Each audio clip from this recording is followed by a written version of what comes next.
Hello friends, ओम श्री गणेशाय नमः। जय माता दी। आप सभी का स्वागत है आपके अपने यूट्यूब चैनल पर।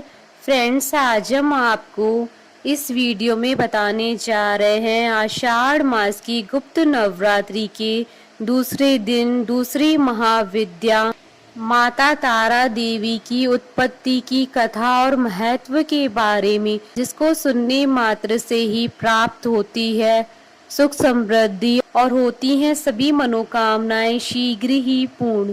फ्रेंड्स, वीडियो शुरू करने से पहले आपसे रिक्वेस्ट है, अगर आप हमारे चैनल पर नए हैं और आपने अभी तक चैनल को सब्सक्राइब नहीं किया है तो प्लीज सब्सक्राइब कीजिएगा चैनल को, साथ ही प्रेस कीजिएगा बेल आइकन को, जिससे नए वीडियो से रिलेटेड नोटिफिकेशन आपको तुरंत प्राप्त हो सके।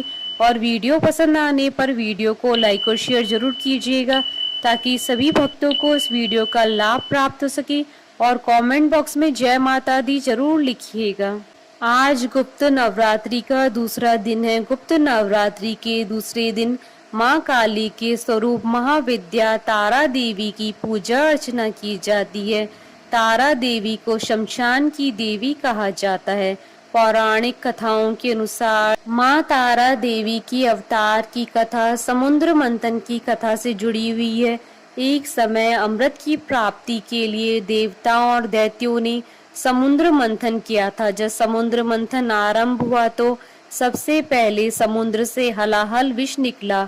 उस विष की ज्वाला से सभी देवता तथा दैत्य जलने लगे और उनकी कांति फीकी पड़ने लगी। इस पर सभी ने मिलकर भगवान शंकर की आराधना शुरू कर दी। उनकी प्रार्थना पर महादेव जी उस विष को हथेली पर रखकर उसे पी गए, किंतु उसे कंठ के नीचे नहीं उतरने दिया। उस कालकूट विष के प्रभाव से शिवजी का कंठ नीला पड़ गया, इसलिए महादेव जी को नीलकंठ कहते हैं। इस तरह भगवान शिवजी ने दुनिया को विनाश से बचाया, लेकिन विष के शक्तिशाली प्रभाव से महादेव जी के गले में जलने से होने वाली पीड़ा रुकने का नाम नहीं ले रही थी। तब देवी भगवती माँ तारा के रूप में प्रकट हुई और भगवान शिव जी ने शिशु का रूप लिया। देवी भगवती ने माँ तारा के रूप में शिव जी को अपनी गोद में ले लिया और भगवान शिव जी को अपना अमृतमय दुग्ध पान करवाया। फलस्वरूप भगवान शिव जी को पीड़ा से मुक्ति मिल गई, लेकिन माँ तारा देवी के शरीर पर हलाहल का असर हुआ, जिसके कारण वह नीले वर्ण की हो गई। माँ तारा जगत जननी माता की रूप में तथा घोर से घोर संकटों की मुक्ति के हेतु प्रसिद्ध हुई। जिस प्रकार इन महाशक्ति ने शिव जी के शारीरिक कष्ट का निवारण किया, वैसे ही ये देवी अपने उपासकों के घोर कष्टों और संकटों का निवारण करती है। तारा देवी नरमुंडों की माला पहनती है। इन्हें तंत्र शास्त्र की देवी माना गया है। इनकी पूजा से सारे कष्ट मिट जाते हैं। तारा देवी के 3 रूप हैं, उग्र तारा, एक जटा और नील सरस्वती।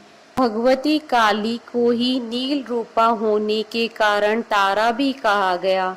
वचनांतर से तारा नामक रहस्य यह भी है कि ये सर्वदा मोक्ष देने वाली, तारने वाली है, इसलिए इन्हें तारा कहा गया। महाविद्याओं में ये द्वितीय स्थान पर परिणीत हैं।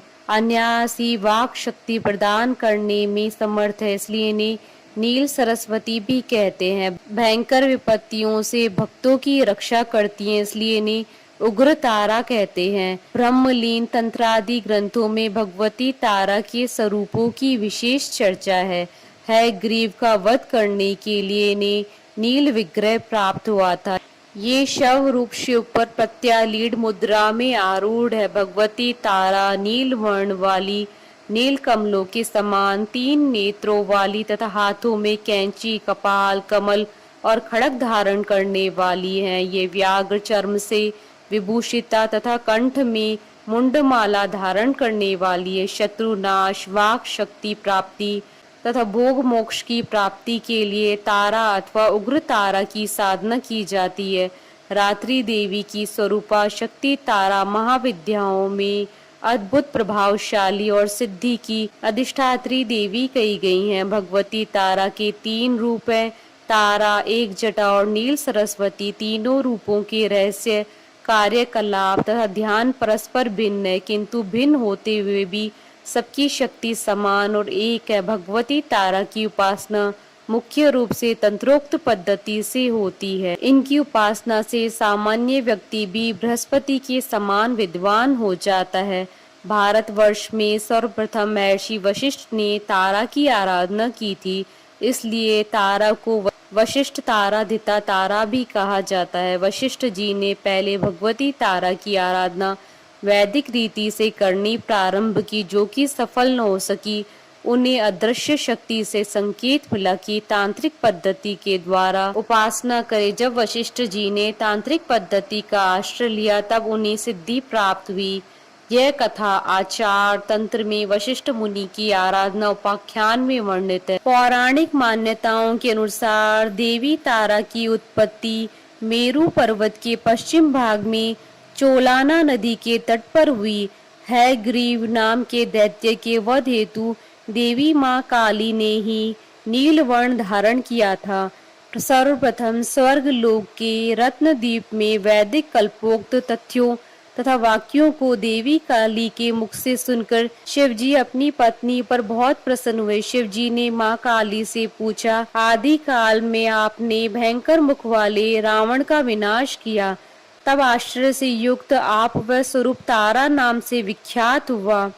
उस समय समस्त देवताओं ने आपकी स्तुति की तथा आप अपने हाथों में खड़ग नरमुंड वार तथा अभय मुद्रा धारण की हुई थी। मुख से चंचल जीवा बहार कर आप भयंकर रूपवती प्रतीत हो रही थी। आपका वह विकराल रूप देख सभी देवता भय से आतुर होकर कांप रहे थे।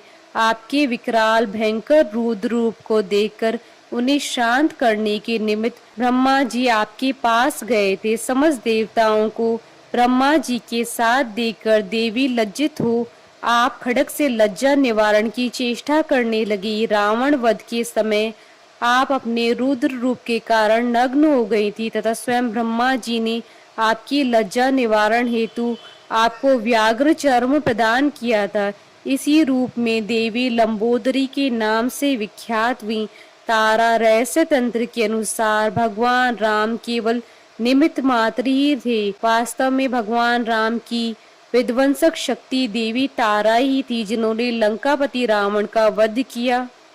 चैत्र मास की नवमी तिथि और शुक्ल पक्ष के दिन तारा रूपी देवी की साधना करना तंत्र साधकों के लिए सर्व सिद्धि कारक माना गया है। शत्रुओं का नाश करने वाली, सौंदर्य और रूप ऐश्वर्य की देवी तारा आर्थिक उन्नति और भोग दान और मोक्ष प्रदान करने वाली है।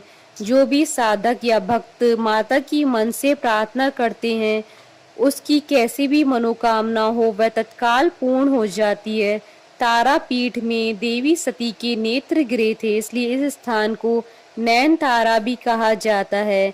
यह पीठ पश्चिम बंगाल के वीरभूमि जिला में स्थित है, इसलिए यह स्थान तारापीठ के नाम से विख्यात है। प्राचीन काल में महर्षि वशिष्ठ ने इस स्थान पर देवी तारा की उपासना करके सिद्धियां प्राप्त की थी। इस मंदिर में वामाखेपा नामक एक साधक ने देवी तारा की साधना करके उनसे सिद्धियां हासिल की थी। बोलिए जयकारा माँ माईदा सच्चे दरबार की जय।